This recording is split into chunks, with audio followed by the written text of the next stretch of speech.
Que l'Éternel vous bénisse. Nous voici pour la suite de notre chaîne de prières. Tous les jours, nous prions ici avec vous. Et regarde les paroles de Job. Il dit, dans sa clameur, dans sa révolte, parce que sa vie était marquée par des problèmes, des tragédies, des difficultés.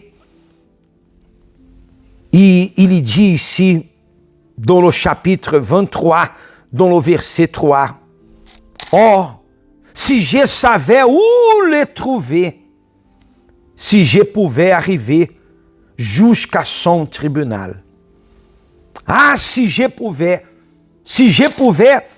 trouver Dieu, si je pouvais arriver jusqu'à son tribunal ou jusqu'à son trône, je plaiderais ma cause devant lui et je remplirais ma bouche d'arguments. Job était dans une situation et il désirait justice dans sa vie. Il y avait un désir pour que la justice de Dieu se manifeste dans sa vie. Alors, il dit ces paroles. Jésus a dit aussi, heureux ceux qui ont faim et soif de justice. Nous allons maintenant, avant la prière, nous allons voir l'histoire de cette femme.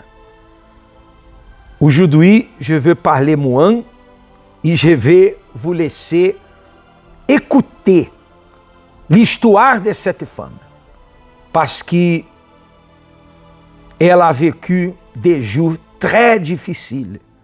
Mais elle est arrivée au tribunal de Dieu, à l'autel, à la présence de Dieu. Et regarde qu'est-ce qui s'est passé dans sa vie et dans son mariage. Nous allons voir ensemble et après, nous revenons de suite avec la prière. La plus grande injustice de ma vie a été lorsque j'ai vu la parole de Dieu qui m'a transformée en cendre, brûlée par mon mari.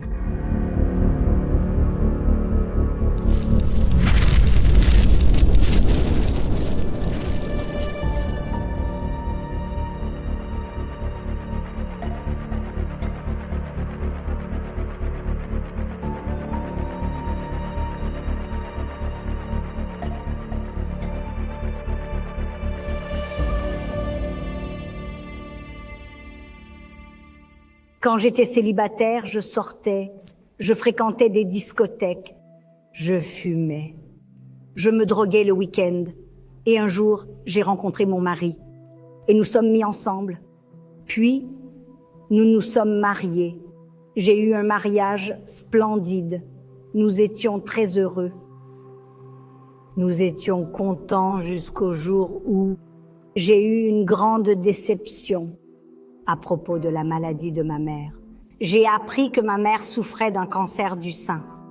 Et à ce moment-là, lorsque j'ai appris que ma mère était malade, je me suis sentie désemparée à cause de cela, car je ne pouvais pas accepter de perdre ma mère à 52 ans, si jeune. Et je ne pouvais pas me projeter sans ma mère à ce moment-là. Je n'ai plus eu de paix. Cette tristesse a aussi eu un impact sur mon mariage, car l'enthousiasme n'était plus le même. Mon humeur avait changé. Je me sentais triste. Cependant, il y avait une voisine qui nous a fait une invitation. Elle fréquentait déjà l'église et nous a invités.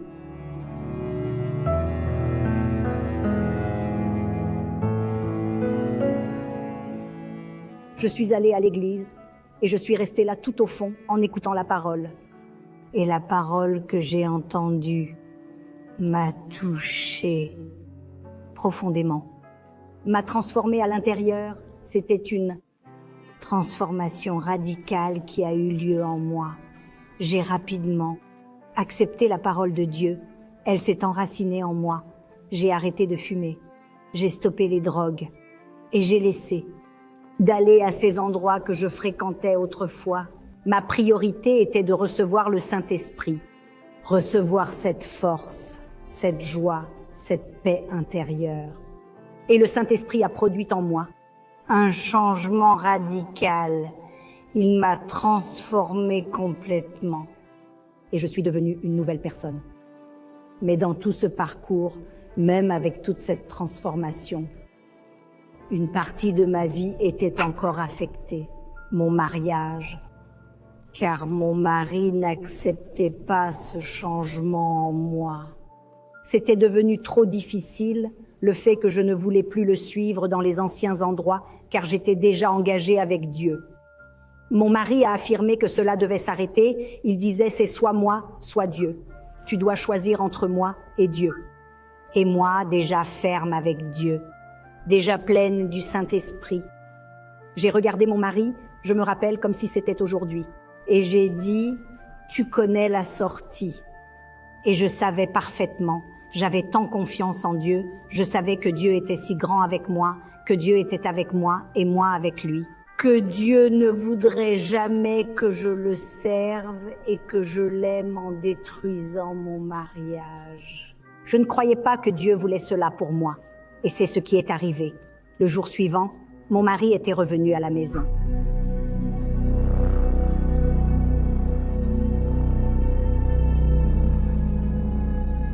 Bonjour, je m'appelle José Antonio. Je suis le mari d'Isabelle. Et j'étais une personne horrible, très compliquée. Pourquoi cela?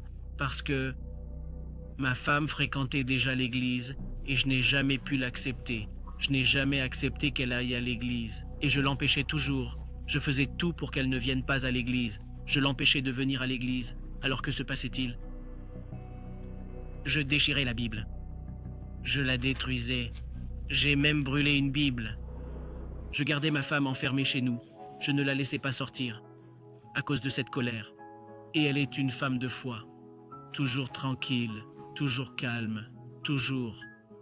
Et elle, eh bien, elle revenait de ses réunions, rentrait à la maison, me traitait si bien, ou mon amour, veux-tu ceci, veux-tu cela pour le déjeuner? Et j'étais toujours avec cette haine, toujours avec cette arrogance, avec cet orgueil, je ne veux rien, va-t'en, ne me parle pas. Disparais de ma vie. J'ai mis en péril mon mariage. Une fois, je me suis tourné vers elle, tellement en colère, que je lui ai dit, ou moi, ou l'église, ma fierté et mon arrogance, de quitter la maison. À l'époque, ma fille était un bébé. Elle avait quelques mois. Et puis, je l'ai laissée.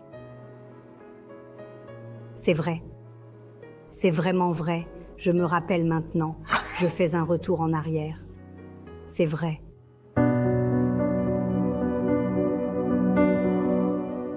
Mais je n'ai jamais renoncé. J'ai toujours été persévérante et cette injustice était énorme, mais j'étais convaincue que l'autel était le lieu où je pourrais corriger cette injustice. Cette parole qui m'enseignait ce que je devais être pour mon mari, une épouse soumise et forcée d'avaler des couleuvres. Et j'ai supporté. Et j'ai toujours bien traité mon mari. Je l'ai toujours respecté.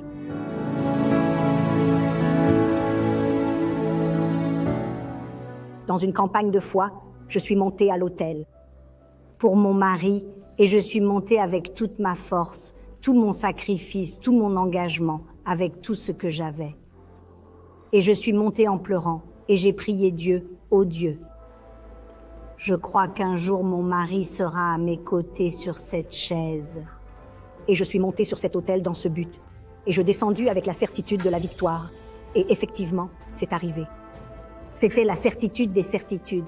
Et je crois que le juste juge y a rendu la véritable justice. Cette campagne était la véritable justice de Dieu pour moi. Un dimanche, il y avait un propos à l'église de la famille dans lequel il s'agissait d'emmener un membre de la famille. J'étais dans la salle de bain et mon mari s'est réveillé. Et j'ai dit, tu ne veux pas venir avec moi à l'église aujourd'hui? Et il m'a regardé et m'a dit, d'accord, j'y vais. Écoutez, quand il a dit, j'y vais, c'était une joie immense, immense. À partir de ce moment-là, il a commencé à fréquenter l'église avec moi. J'ai commencé à voir beaucoup de changements chez mon mari. Son orgueil a été brisé. Il est devenu plus doux, plus affectueux, différent. Tout a changé. Je remercie ma femme. Aujourd'hui, pour n'avoir jamais cessé d'aller à l'église. Je suis un homme heureux aujourd'hui. Aujourd'hui, j'aime ma femme. J'aime aussi ma fille. Nous avons aujourd'hui un mariage extrêmement béni et cela fait déjà 34 ans. Je t'aime tant, Isabelle. Et j'espère que notre mariage durera encore 30, 40, 50 ans et que lorsque nous serons vieux, nous serons toujours avec Dieu. Très bien. Également. J'aime aussi beaucoup mon mari, sans aucun doute. C'était vraiment une belle transformation pour mon mari. Aucune main humaine n'aurait pu résoudre cela. C'était une décision prise à l'autel, une justice que seul Dieu a pu accomplir dans ma vie. Sans aucun doute, si ce n'était pas Dieu le juste juge à faire justice sur cet autel, je n'aurais jamais pu accomplir ce que j'ai réalisé avec mon époux. Aujourd'hui, avoir mon mari à mes côtés, c'est avoir un mariage béni. C'est sans aucun doute grâce à l'autel, à la justice du juste juge, que nous sommes devenus la famille heureuse que nous sommes aujourd'hui. Je travaillais pour quelqu'un. J'ai commencé à travailler à mon compte et ma vie financière a changé. J'ai trouvé une stabilité et une autonomie réelle. J'ai eu ma propre maison, des voitures. Je pars en vacances plus d'une fois par an. Tout cela a beaucoup de valeur, mais la plus grande richesse a été, sans aucun doute, le Saint-Esprit. Et avoir le Saint-Esprit en moi a été pour moi la plus grande richesse. Savoir que je marche aujourd'hui aux côtés de Dieu, que Dieu réside en moi, que je fais un pas et que Dieu en fait deux avec moi. C'est magnifique, c'est ma plus grande bénédiction. Si les injustices viennent frapper à ma porte, je suis protégée par cette armure de Dieu qui est l'Esprit Saint, qui me soutient et qui me connaît et qui me teste à ces moments-là et me montre que je suis forte pour résister, que je suis forte, que j'ai cet esprit inébranlable qui m'aide à tout résoudre. Je sais que je suis capable, je vais résoudre le problème parce que j'ai quelqu'un avec moi qui me dit « Je suis avec toi, vas-y ». Et je vais aller de l'avant et résoudre le problème. Le tribunal de Dieu est et sera toujours le chemin pour moi, pour vous dans la vie.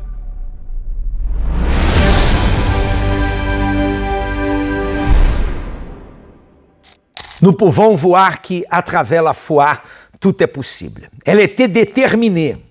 Elle était vraiment déterminée à changer la situation.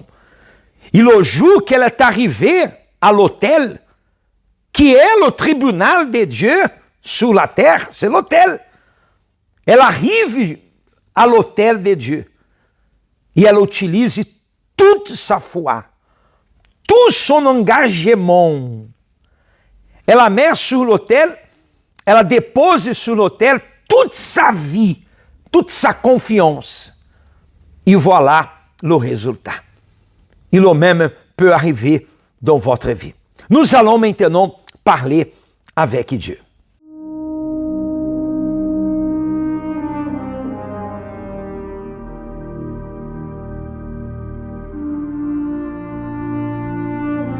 Mon Dieu et mon Père, nous nous préparons pour cette grande campagne de la justice que nous allons vivre pendant tout le mois de juillet, le mois de la justice. Et c'est exactement cela que nous désirons dans la vie de ton peuple. Justice, justice, justice dans la vie de ceux qui croient en toi. Et nous savons que ta justice, ela travaille avec ta miséricorde. Ce que nous désirons, mon Dieu, c'est l'accomplissement de ta parole sur la vie de ceux qui croient en toi, afin que ton nom soit glorifié, afin que ce monde sache que tu es le même Dieu du passé, que le même Dieu qui a fait des merveilles dans le passé, c'est le même Dieu d'aujourd'hui. Alors, afin que ton nom soit glorifié, manifeste ton pouvoir e bénis la vie de ton peuple. Au nom du Père, du Fils e du Saint-Esprit, au nom du Seigneur Jésus-Christ. Amen e amém. Tous les jours, nous persévérons dans cette chaîne de prière. E ce témoignage, comme ceux que nous avons vus aujourd'hui, remplit notre cœur de foi. E nous savons que Dieu peut faire de grandes choses afin que son nom soit glorifié. Suivez avec nous tous les jours cette prière et partagez aussi le lien de cette prière avec d'autres personnes afin que dans tout le monde où arrive cette prière puisse arriver la foi e la bénédiction de Dieu. Que l'Éternel vous bénisse.